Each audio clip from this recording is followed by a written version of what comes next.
देश ऋषि मुनियों साधु संतों का देश है। हमारे ही देश में गुरु शिष्य परंपरा रही है। भगवान श्री राम के गुरु वशिष्ठ जी जब उपदेश करते हैं तो कहते हैं, हे राम जी, अगर आपको मोक्ष की प्राप्ति करनी है तो आपको साधु संतों के पास जाना चाहिए। अर्जुन भी युद्ध के समय जब भगवान श्री कृष्ण को सरेंडर करता है तो वो ये बोलता है कि आप मुझे शिष्य रूप में स्वीकार कीजिए। हनुमान चालीसा में भी आता है, जय जय जय हनुमान गोसाई, कृपा करो गुरुदेव की नाई। तो हमारा जो देश है उसमें साधु संतों को सर्वोपरि माना है। हमारे सनातन संस्कृति में कई शास्त्र है, पुराण है, उपपुराण है।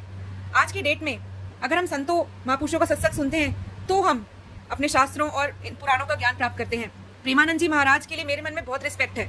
उनके सत्संग से मैं खुद देख सकती हूँ एविडेंटली कितने लोगों का जीवन बदला है। ऐसे ही पहले के समय में हमें स्वामी विवेकानंद जी मिले, रामकृष्ण परमहंस मिले, कबीर जी मिले, भगवान बुद्ध मिले। तो आज के समय में जब हमारे को इनकी हाईएस्ट रिस्पेक्ट होनी चाहिए, वहीं पर कोई भी आके इनको मॉक कर जाता है। पालघर की मॉब लिंचिंग सबको याद है। अभी राजस्थान की विधानसभा में एक विधायक ने साधु संतों पर टिप्पणियां की हैं। ये एक बहुत शर्मनाक चीज है, हमें इसका विरोध करना होगा। जब हमारे देवी देवताओं का अपमान होता है तो हम ऑफेंड हो जाते हैं, लेकिन देवी देवता और भगवान से मिलाने वाले संतों महापुरुषों के बारे में जब टिप्पणी होती है तो हिंदू चुप हो जाता है। मीडिया जितना डिफेमेशन हिंदू साधु संतों का करती है, आप अगर ध्यान देंगे तो हिंदू धर्म के बाहर किसी और धर्म गुरु पे मीडिया इतना कुप्रचार नहीं करती है।